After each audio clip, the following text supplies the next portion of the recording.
Hi, I'm delighted to be here and to be able to speak to you, even though I'm quite far away. And I want to talk about why stories are so important. Why isn't good data enough to change minds and attitudes in policymakers and in the rest of us? What is it about stories that's so human and critical? And I'm not there with you to ask you to answer, but think about some of the answers as I come up with them. Stories are emotionally compelling. Somehow they make us feel, they touch us in our heart. They're memorable, they stay with us. They can inspire us in new ways to think differently and do different things. And they often give us new ideas about something that we hadn't thought about that way before. Basically, we humans like stories, and they're a tremendously important way for us to communicate.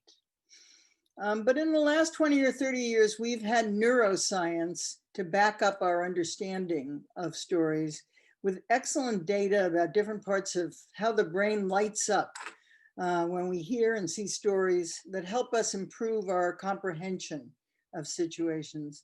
Neuroscience has really given us a much more scientific argument that when material is in a story, it stays with us in a very different way. But nevertheless, we somehow assume that some audiences, especially very smart, highly educated people, don't trust stories. They're too sort of soft and gushy. And that we really need hard data to be persuaded. That policymakers are very rational people and we should just give them the facts and assume that they will know what to do with that. Well, for anyone who was shaking their head while I said that, I have news. Almost all of us are more persuaded by powerful stories, which may have some data in them, but they're narrative based. They can have a little data in them, but if the material is loaded with data, it's very hard for us to remember it. It doesn't stick with us. The stories are more meaningful, and there's lots of tests on this now. They make sense of life for us. They're stickier. I like sticky, that idea of it. They stick with you throughout your life. So what is a story? Well, there are many different ways and definitions to consider when we think about story. But for the purpose of simplicity, let me give you a definition that I think works pretty well. Again, I'm not arguing this is the only definition, but I think this will help us in thinking about this in the context of this presentation. So my definition is somebody wants something very much and they have trouble getting it. They have lots of trouble getting it. They have obstacles. They have issues. There are external reasons that there are problems. There are internal reasons why there are problems.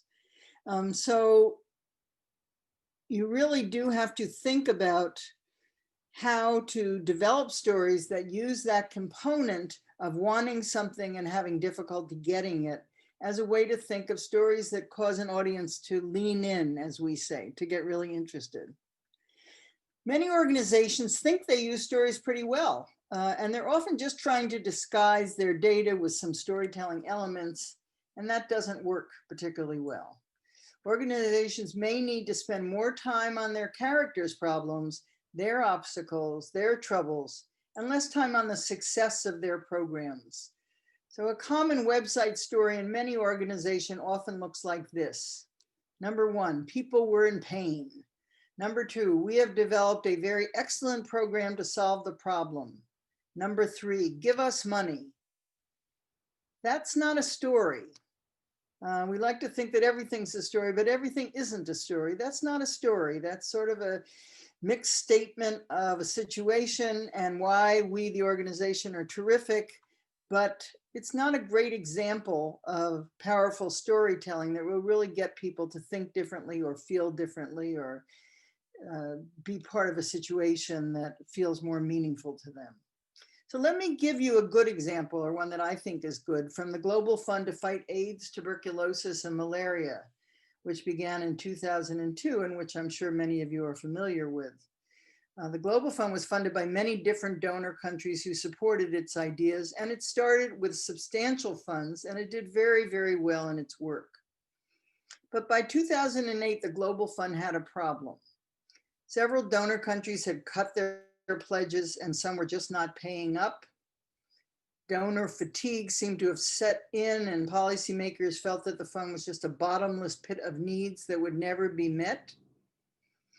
Up until then, the messages from the fund to the donors and the policymakers were primarily framed, as I was mentioning earlier, in data.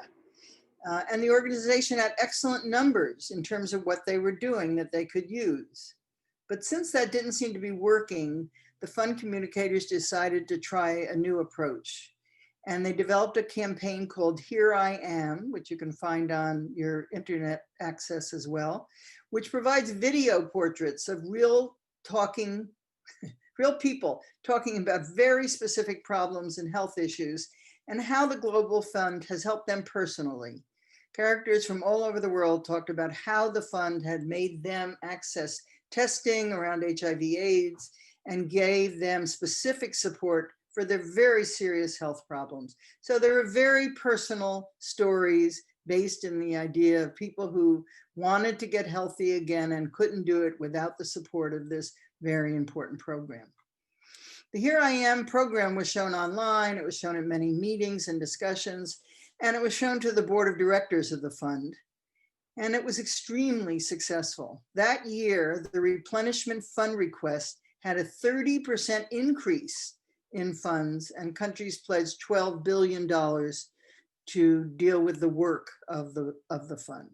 That's a pretty good success rate, 30% increase in 1 year to the funds that were being used. Why? Why do stories work? Why did this story work? Well, there are many reasons, I'm sure. It's always hard to tease out the results when situations are complex and hard to read. But certainly the more powerful that storytelling was, the more useful it was in the context of this.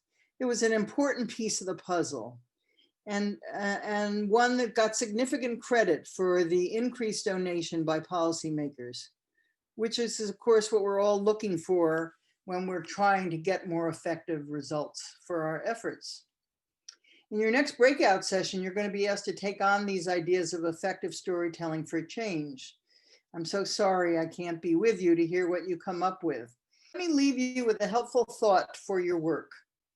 It's a little catchy phrase that I think you might consider useful. Numbers numb, stories store. Again, numbers numb, stories store. Remember that and keep up with the exciting, important work that you're doing, and good luck. Thank you.